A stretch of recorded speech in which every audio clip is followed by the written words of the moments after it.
Welcome to my civilization overview for the Japanese, one of the newest civilizations in Age of Empires 4, and there is a lot to unpack with this civ. We're going to be going through all of the units, buildings, unique techs, and even at the end, I'm going to do an age-up guide, go through all of the landmarks and everything that you possibly need to know to get started with this civilization.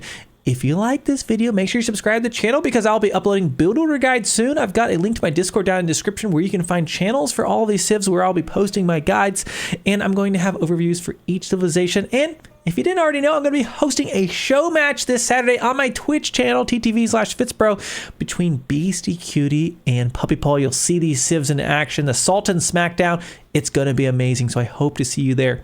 Let's get started. We're in the Dark Age, just like you're going to be when you spawn in with this civ. And let's talk about what really makes the Japanese unique. So the first thing I wanted to highlight is, this civilization, it's got a fishing bonus. That's right. Take a look at this. We're going to build our dock. Now I've got a cheat code, so we're going to build it immediately. And take a look at this here on the dock. Your fishing boats are cheaper, 45 wood.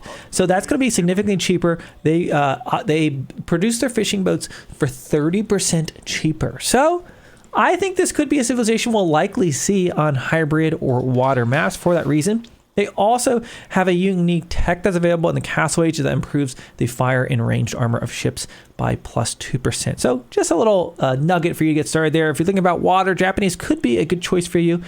But other than that, let's see what else we have here. So you'll notice, now hold on, we're missing a Dark Age building. Well, that's because they have a farmhouse. It's a house and it's a farm, and it costs 50 wood. So what a great bargain. So I'm going to build that. Let's build it over here by our berry bushes, and that's going to give me my population, just as you would expect it to. And then it's also going to serve as a drop-off point for my food. And there that is. And well, look at that. There's a unique tech in there. You don't see all the typical techs you expect. Let's see what this is. The Toara. Now, I kind of think of it as they have like 3 tiers of wheelbarrow in a way. It's like you get this upgrade through the ages. Increases the carry capacity of villagers by +3, their movement speed by +7, and their 25% gather rate from berry bushes. So it's not exactly wheelbarrow, right? But essentially each age you will get this upgrade. So we'll get the first tier of it right now. And you can see, look, I can get the next one in the second age, and so on and so forth, but you'll want to come back and get that as you advance through the ages. In addition to the farmhouse, it's unique, right? It's providing your population. You've got the forge. This is your mining camp, and it's more like a mining blacksmith is the way I see it, because take a look at this. We're in the Dark Age, and look at that. I can drop stone gold off at this, but you can also get your blacksmith techs. And what is this? A Dark Age blacksmith tech for 75 gold and 25 stone. Increase the melee damage of all non-siege units by +1. So I think Japanese really do have some drush possibilities with their early samurai. Let's go ahead and build a barrack so you can see that. If you somehow can get 25 stone, maybe you're just going to, long mine one of these, or, walk to your forge. You could pick up this this upgrade, and just like we showed you with the kind of the wheelbarrow, right? Over here, the Taigzaku upgrade. I'm going to butcher the pronunciation, so I'm sorry. You can get multiple levels of this as well. Look at that. I would get this upgrade. There's 4 different tiers of this damage. So increase the melee damage of all non-siege units. There's 4 different tiers of getting that. So you'll get this as you go through the ages as well. So you can see there, it's called something different through each of the ages, making it even harder on me. Okay. So look here, in the Dark Age, you can train, your spearmen. We all know the spearmen. Whoa, the spearmen forgot their pants. But you could also get the samurai, the unique unit for the Japanese. Heavy infantry with good damage and defense, comes with deflective armor ability that periodically will block attacks. So it has heavy armor, deflective armor, but it's slow, of course. So it's kind of like your early man arms. You can check out the base stats of this bad boy right now. Now, it's not exactly base stats, right? We got one of these upgrades, so that's why you do see some increased here as well. But it has deflective armor, and if you take a look at that, this is a brand new thing for AoE4. Deflective armor charge can block one melee or ranged attack and recharges while out of combat for 8 seconds. So it's got this armor that's basically going to negate attack, which is a new thing for Age of Empires 4. Okay, so we talked about the farmhouse, talked about the forge, the blacksmith kind of building you have here. We've talked about the early samurai you can be training up there, or even spearmen. Maybe you want to mix to go harass your opponent. Let's go ahead and advance to the next age. So I'm gonna go ahead and I'll just, for now, I'm gonna go with the, we'll go with the shinobi. At the end of the video, I'm gonna do a landmark age up guide where we'll talk about all of the landmarks, so don't worry. Okay, now we're in the next age. Looking at our barracks, you see we've got another infantry unit unlocked. They have 3, which is kind of crazy. The unlockable. It is a light melee infantry with fast attack speed and long weapon range, but it's weak against armored targets encountered by archers. So you can see it doesn't really have a whole lot of armor. So I think you mix a few of these in with their fast attack speed, but you're not going to want just like purely an army of this, and you know, figuring out exactly how this unit's going to fit in the roster is going to take some time. But it's a very unique thing for the Japanese. You're going to have spearmen, samurai, and unlockable to choose from there at your barracks. Now you can see I can get my next tier of upgrades here at my farmhouse. And there's the lumber camp to show you nothing really unique there. And I could get the additional melee upgrade here. So there we go. Now they all got even more melee upgrades. No deflective armor on the non-samurai units here. Now let's talk about, now that we're in this age, let's go to our town center, because we actually kind of missed something from the Dark Age, but I don't think you'll be picking this up in the Dark Age.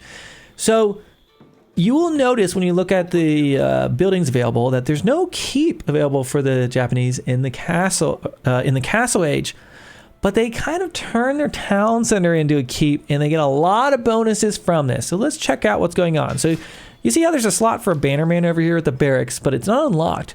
Well, you have to upgrade your town center to get these bannermen, which are going to buff your army. So let's take a look at this. So this is the first tier. You can get this actually in the Dark Age. The Daimyo Manor increases the production cap of bannermen by samurai by +1 and provides a free villager. Well, you get, it costs 20 seconds to get a villager. It takes 20 seconds to get this as well. Okay. It will increase the town center health by +1,000, adds an additional arrow slit, and adds an aura, which enhances villager harvest rate from farms. So you see no extra harvest rate on these right now. Once I get this upgrade, costs 300 stone, by the way.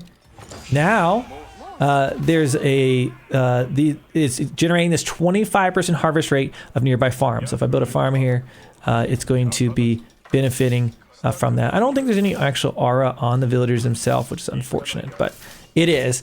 And then when you upgrade to the next level, you can see a recurring theme. A lot of these things that you upgrade over the ages, right? It gives you more bannermen. It gives another 50% rate for farms and arrow slits, and it basically becomes a keep center. Talk about the ultimate turtling talent center right here. Now let's look over here. I'm going to train one of these bannermen. So I got one because I unlocked it, right? And this katana bannerman, it's the same cost as my samurai. But it has an aura with increased damage of melee infantry, and it comes with deflective armor. It has a little bit extra armor actually, but now you see all my units are glowing. That's because they are getting additional attack speed bonus. So that is, attack damage bonus. So that is pretty awesome. So you're going to be pairing up your army, much like you do with the Metter for the Ottomans. You're going to be adding these bannermen in. And wait, it's not just at the barracks. You can get one at the archer range. And you can get one at the stable as well. But when I say you can get one, you got to unlock more of them. So we unlocked one. So let's get the next level of upgrades. 600 stone. There we go. Now we're upgraded this bad boy. We've got better farming. And now, look, I can add an archer bannerman, which is going to be this one. Right, the Yumi bannerman. And I got enough to get one at the stable as well. The Uma bannerman. So that'll be cav units. This will buff range units. This will buff melee units. So that kind of makes sense. You see the aura. Speaking of which, let's put a few more houses here, and let's look at the units available here in the archer range. So in the feudal age, you have access to the Yumi Ashigaru, and this is a cheaper archery. Look at the cost: 30 food, 35 wood. Quick and cheap range infantry with good damage versus unarmored targets. So it's just kind of a cheaper archer. And here I'll train some of those. You can see the stats on them now. Of course, I do have the bannermen grouped with them, as I think you should. You can actually see that bannerman is going to be a little more expensive than the Yumi Ashigaru themselves. But you can see, look at there, 1.38 movement speed. They've got 5 attack right now, 60 HP. So a nice light unit, it replaces your archer essentially with the Japanese. Now the other units, we'll get in the Castle Age. We'll get to that in a second.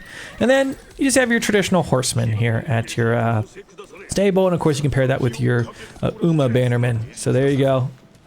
Paired those up. Now do realize this Uma Bannerman has a slower speed than the horseman. So it will slow you down if you run in a control group with them.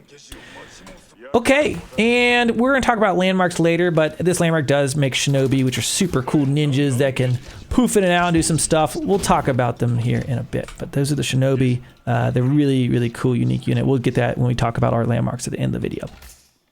Okay, let's, of course you can build a market, but there's nothing unique to see there. There's our market. Ooh, let's get up to the next age. So I'm going to add, for now, we'll go with the Shinto priest, because there's quite a bit to see with this bad one.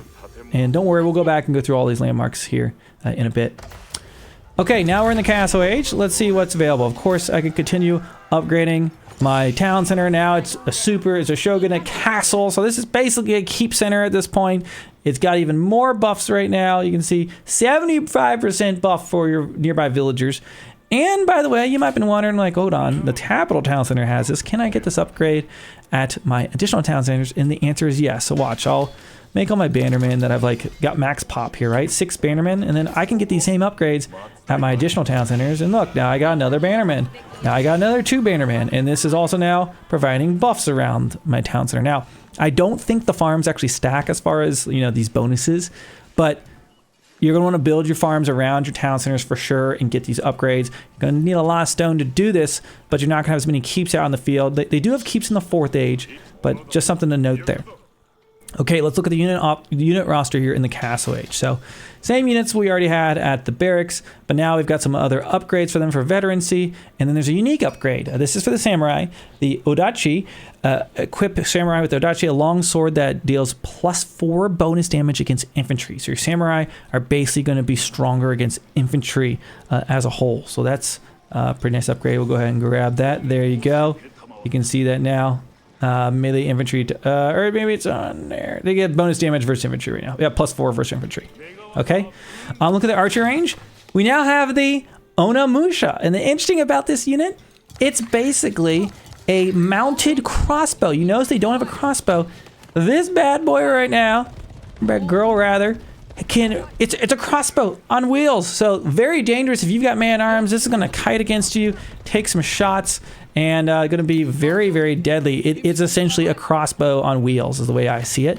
And you can get this unique upgrade. The Onamusha fire a whistling arrow when an enemy is seen, increasing their move speed for 10 seconds. So I can't really demonstrate that right now, but that's a cool little upgrade you can get for your mounted crossbow, shall we call them. And of course you can get a banner unit with that, but notice like that's not gonna be mounted. You actually probably want to like pair with the Uma bannermen there. There you go. Actually, did they get the upgrade? I believe they still get the buff from the mounted one. It would make sense. Yeah, you can see they're getting it right now, the Uma bannermen. Can they get both? I don't think so. That'd be kind of crazy. No. Cav attack. Actually, do they get the archer band bonus, I guess is the question. It probably says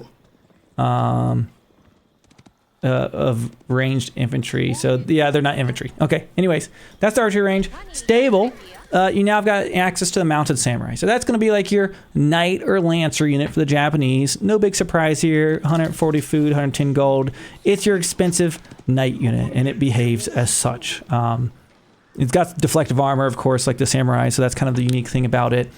And can be paired, of course, with the Uma Bannerman. But that's going to be your unit roster here in the Castle Age. Let's take a look at the Siege Workshop, as we haven't done that yet. And, okay, I'll get the Siege Workshop down. And Siege Workshop is going to have your traditional siege options. So nothing really unique there. No unique upgrades. I'm kind of disappointed there wasn't a unique... I would love for every civ to have a unique siege unit, but none for the Japanese here.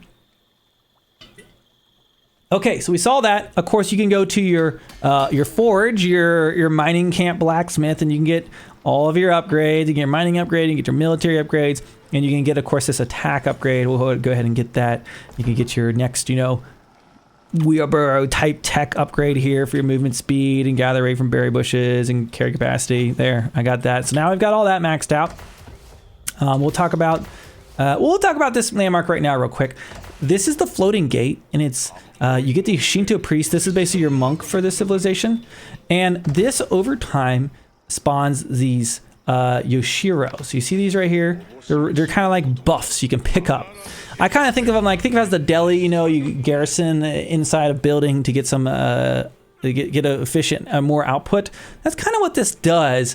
So if you put it in a military building, it'll get plus 200% training speed, so it'll be faster. If you put it in a town center, it gets plus 25% training speed. But if you put it in a farmhouse, it will actually generate food. So you can see over here, over time, it's actually generating food. If I put it in the forge, it's going to generate gold. Okay, so food, gold, training speeds. You basically can put them in there. Now, once you garrison them in the building, you can't take them back out. And if that building gets destroyed, it's just gone. You got to wait for a new one to respawn. So think about where you put them. They're not like relics. You can't just move them around. So I'll go ahead and put this one in the town center, and you'll see I'll get training speed out of that. There you go. So those basically over time will spawn, and you'll have to micro them into the buildings that you want to have increased output or generate like a resource trickle. Okay, I think for the castle age, that is everything I wanted to cover. Let's go ahead and go up to the 4th age. Well, here's the Shinto shrine, by the way. This is your monastery, but nothing really unique there. You can train the priest, of course. Okay, go up to the next age. And I'm going to go with this Castle of the Crow because it kind of has a unique thing I want to show you. Again, I'm going to go through all the landmarks here in a minute, so don't worry, you're not going to miss anything. So the Castle of the Crow has this ability, treasure caravans. Select a neutral trade post to periodically spawn treasure caravans from that, and then it can convert into a ship if it passes water. So watch this. I'm going to select this. It spawns this caravan, and it's going to walk. It's going to take a while to get here, but when it gets here, it just drops a crap ton of resources. So you'll see that when it gets there. And this is a keep landmark. So now I finally got some keeps. I can build a castle. Again, my town center is pretty much a keep, right? You can build your town centers and upgrade them and train villagers out of them. It's kind of like a village fortress in a way from the Delhi is the way I see it. There's their castle. You can see you can get the typical upgrade, nothing special. And look at all the resources I just got right there from that. And so that over time, I can spawn those treasure caravans. You can see there's a cooldown on this, so 265 seconds, I'll get another one. So you basically select it, and it'll just keep bringing you riches from across the map. So a really interesting landmark the way that works. Let's look at some of these unique techs. So you've got in your barracks, spearmen are equipped with a stronger spear that increases weapon range by 20% and damage against cav by 20%. So you see a theme here. You got a lot of upgrades for your infantry. I can get this, so additional +1 melee damage for all non-siege units. You can get this, and paired with the bannerman, you've got some really elite units here. So I've got all these upgraded. There we go. Okay, there's our elite infantry army, but pretty cool upgrade for your spearmen essentially. Look at the archer range. You can upgrade, typical veterancy upgrades. Nothing too unique there. Just a regular old hand cannoneer, of course, is available. And then at your stable, a unique one is going to be the Domaru armor for your mounted samurai knights. Increase mounted samurai move speed by 10% while deflective armor is active. So they get additional movement speed when they have their reflective armor. So you can see that. Is it on here? Increased damage by 15%. Yeah, so you get additional movement speed. But essentially that's a cool thing to speed up your mounted samurai in the late stages of the game. Okay, nothing too unique there, nothing too unique there. We've already got all of our upgrades for our keep. Let's take a look at our university. There we go, I'm gonna build that one down. And you can see there's one unique tech, and it kind of takes place where your typical infantry tech is. The Oda Tactics increases health damage and torch damage of melee infantry by +20%. So now we got Giga Chad infantry with this bannermen. We can, max out, make as many banners as we want. Think about what bannermen you're gonna make, right? Depending on your army composition. And really, I've told you about this unique tech already in the doc.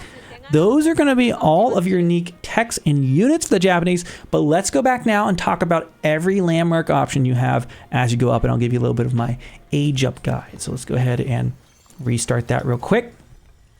I think compared to the Byzantines, I think the Byzantines are a little more complicated. Japanese definitely do have some unique text, but almost in some ways, I think is a little easier because they have some of these combined buildings, right? I can build a mining camp and it's also my blacksmith, right? So then maybe that's easier for a beginner.